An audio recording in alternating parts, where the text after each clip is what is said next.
Okay, so I'm back. The pollen that's in the air right now has got me where I am like dealing sometimes with this stuffy nose situation. So, yeah, that's what I was working. I had to leave for a second. Anyway, I'm back and working on removing the stitching from this buffalo hide rattle. So I'll take you into the process down here. So there we go. There's the rattle, and just working it now. We're almost done with removing the stitching from the rattle.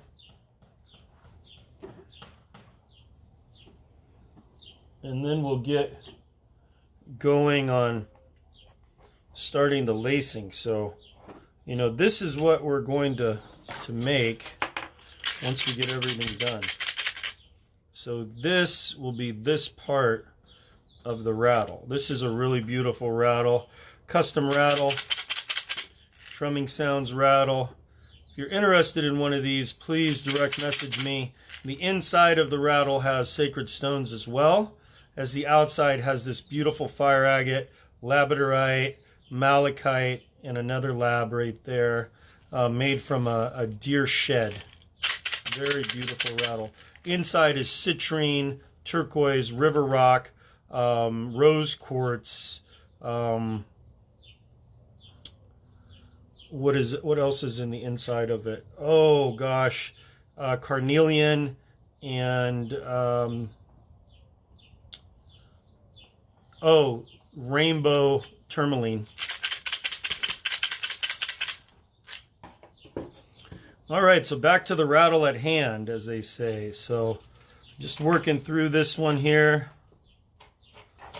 getting the lacing out. Now, when I'm in a space where I'm doing something like this, you know, I'm creating a ceremonial object, an object that's going to be used in energy work, an object that's going to be used in transforming space, loosening somebody from the density of their suffering, all of those things, right?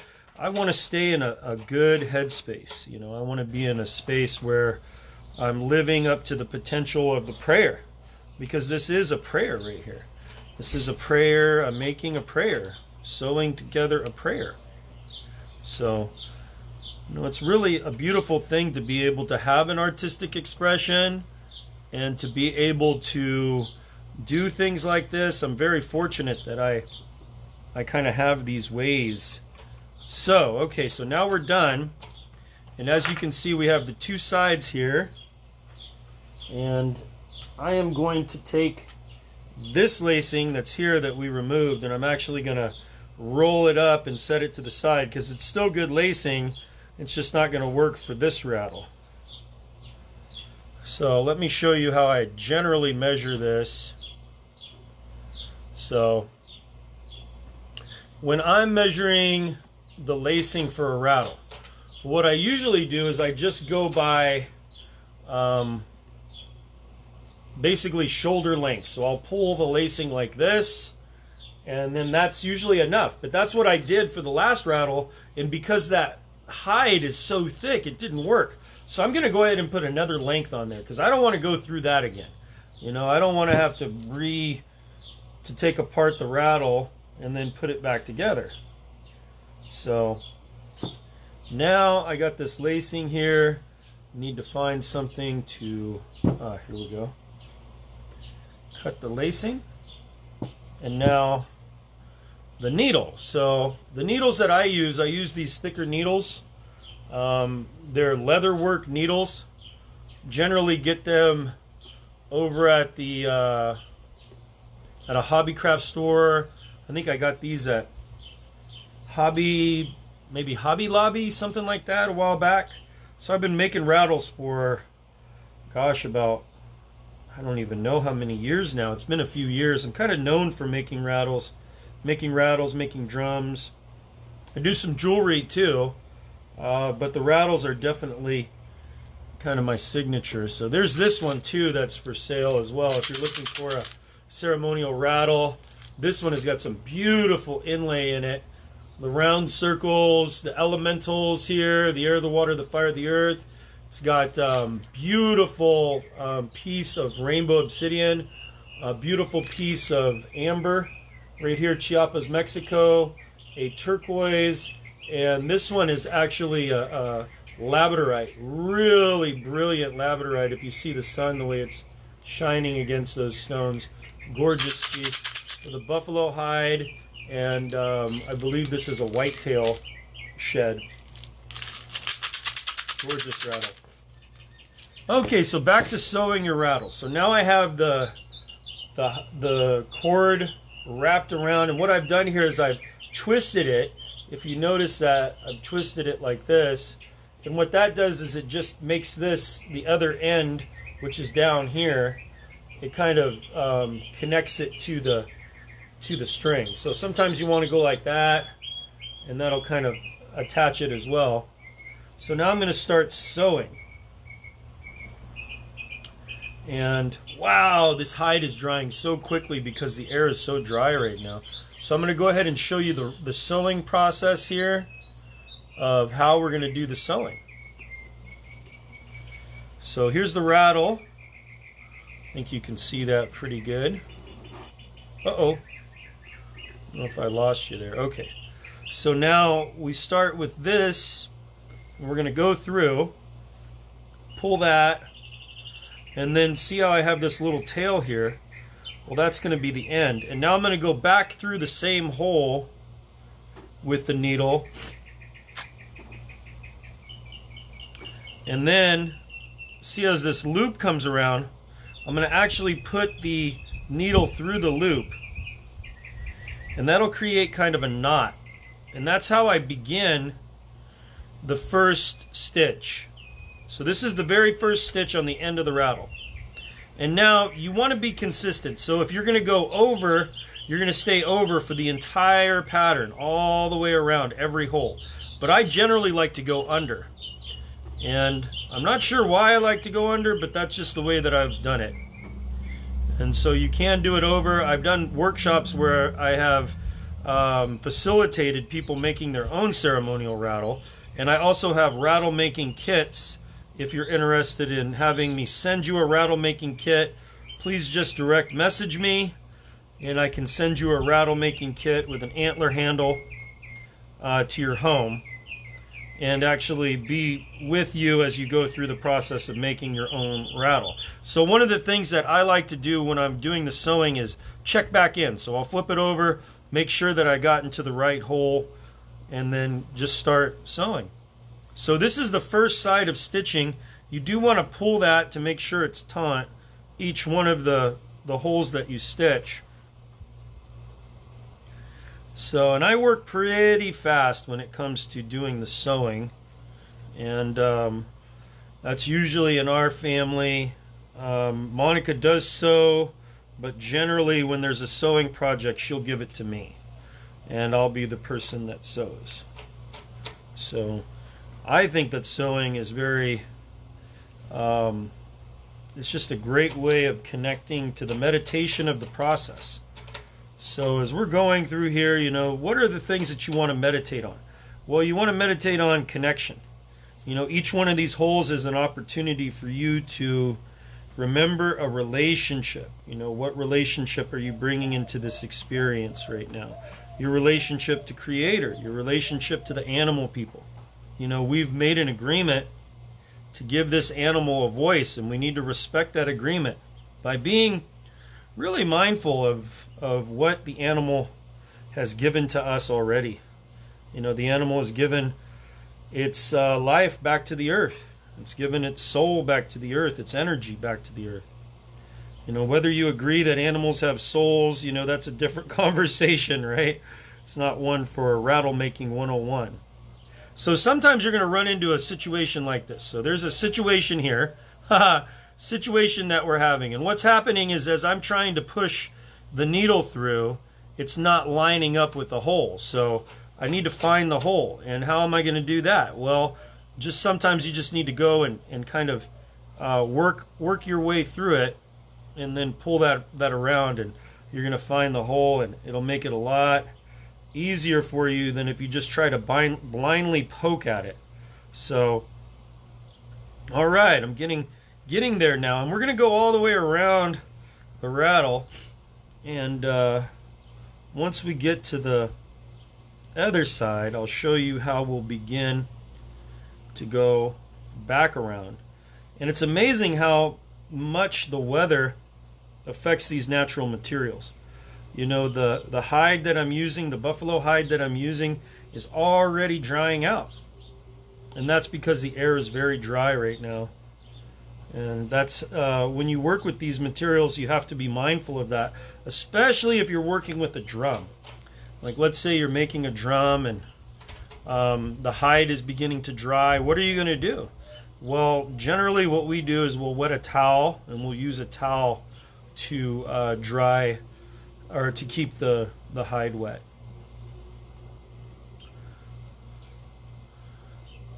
Now I'm using a faux sinew here. This lacing is a faux sinew, but I also know how to make authentic sinew. But right now the material for authentic sinew I just don't have. So if you have any sinew, let me know, as I'd like to get some authentic sinew as well to make some rattles with authentic sinew. I met a mountain man at it was over at the Tucson Rock and Mineral Show, and he gave me some sinew, and he was looking at my rattles, and he said, "Don't you owe it to all your rattles to make them with natural sinew?" And you know, to be honest with you, I like using natural sinew. I like doing that, using those natural, all 100% all ancestral products, as I would say. Yet, you know, the needle isn't ancient. I mean, it's so challenging to do a project and only use what you found. I mean, I probably could go out to a yucca or agave or you know, some kind of cactus and get a needle and make a needle, and that would probably be pretty fun to do. Actually, maybe I'll think about doing that, making my own needle and using a needle for this. That would be pretty cool. So, oh, now I've looped it around there. See how that's looped around? What that means is if I pull on that, it's going to pull it like that. So I need to figure out how to pull that around, and there we go. Now it's loosened around. Okay, so just keep working the rattle hide here, and we're almost to the end. But just like everything in life, the end is but a beginning. The end is the beginning of the next side.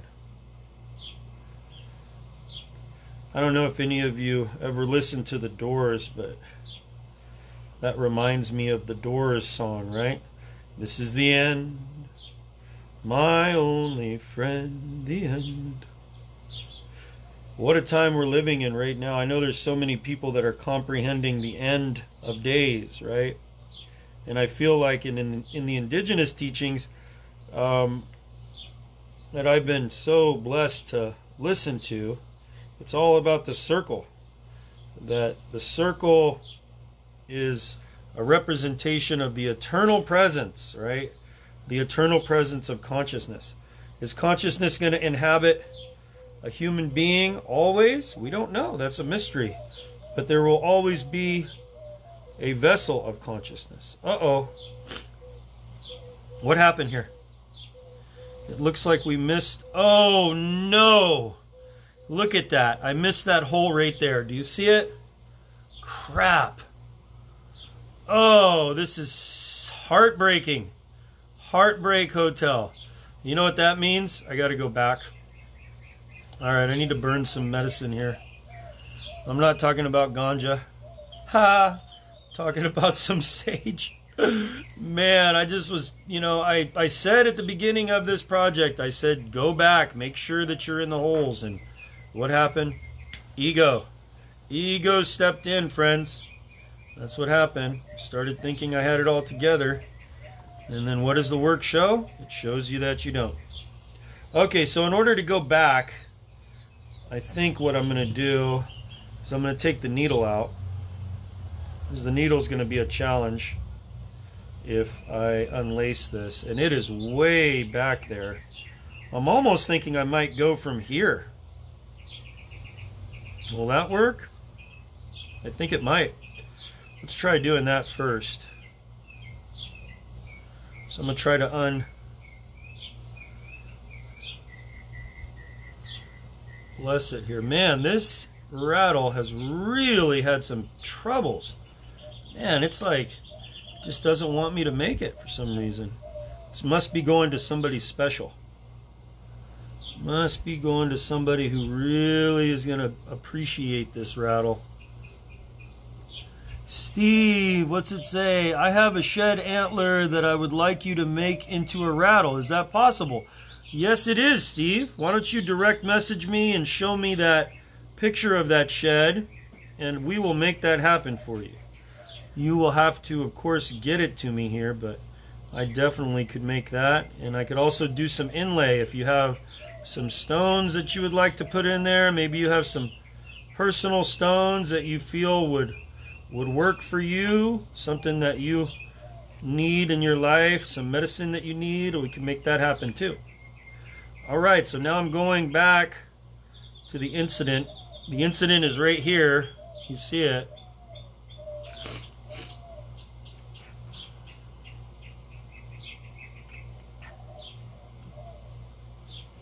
Okay, now I'm going to thread this side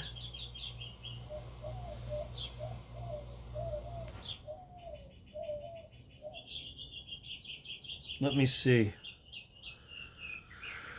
Thinking about this, and this isn't going to work. I'm going to have to take it all the way out. Yeah. This is the issue whenever you try to do something, you know, half. I just have never been a person to do something, as they say, half-assed. You know, I always have to do it correctly. And unfortunately, removing all of this line is the correct way to do this. So I want this to be a really beautiful rattle, and I don't want there to be an issue with it. Everything that we do here is a reflection of our own journey. Everything that we do here is a reflection of our ability to love ourselves and to love the moment and to be in that space of acceptance. Right? I remember I did a Japanese shodo. I don't know if any of you know what Japanese shodo is, but it's spiritual calligraphy. And spiritual calligraphy is a process of writing symbols. So, you know, sometimes you'll go to Walmart or Target, and of course, you know, in the American consumer culture, we've taken this idea of shodo, or these spiritual symbols, and we've put them onto, you know, poster boards, right? And we've put, you know, it'll have a Japanese symbol, and then underneath it, it'll say joy. Well, in the original process of that, when those symbols were created, they were created by shodo masters. And these shodo masters could focus their energy. And when they would write the symbol would change the energetic architecture of the building, or wherever that picture was put up. So these shodo masters have lived for, you know, since the dawn of cultural identity, and they've really transformed the world by their symbols. And the symbols become a portal not just for art, but for the intention of the individual that's drawing them. And I was fortunate enough to sit with Sensei Yuko, and Sensei Yuko taught me the art of Japanese shodo briefly. I'm not going to say that I'm proficient at it by any means. I mean, this is an art form that takes a lifetime to study, just as any powerful art form, right? Takes a lifetime to study. For me, it was a great opportunity to learn a little bit about myself. And I remember I went to her house, and, you know, Sensei Yuko was so nice to invite me over, and I went and everything was ordered from the very minute that you walked into the home. Where you put your foot on the mat, where you took your shoes off. As you went to the bathroom, you had to wash your hands. Everything was just perfectly ordered. The way that the environment was created, it was created with authority and precision and real powerful ceremony was a part of this.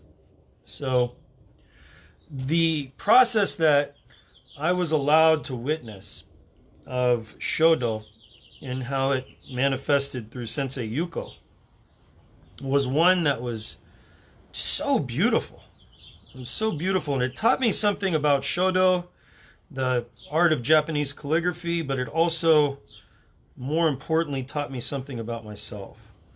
And I've always, since that encounter, looked at art as a practice of self-reflection,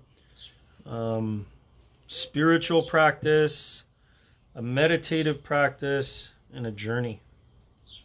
So as I take you here into this journey of making this rattle, you know, we're open to the process.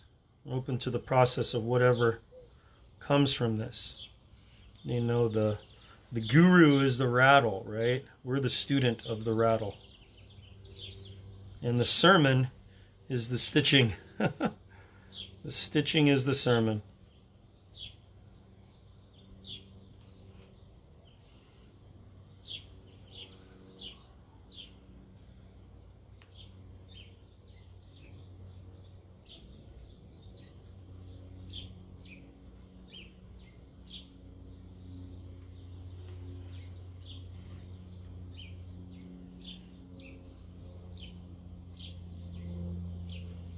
Well, unfortunately, I'm running out of battery here. So, Steve, reach out to me, man. I'll totally make that rattle for you. I'd love to do it for you. And if any of you would like ceremonial rattles, or maybe you have an antler at your house that you'd like to be made into a rattle, please reach out to me. And I make these ceremonial rattles. They're very beautiful, and people really enjoy them. They're made with prayer and intention. So thank you so much. I got to go put my phone on the charger, though, because it's about to die. And we'll talk soon. Bye now.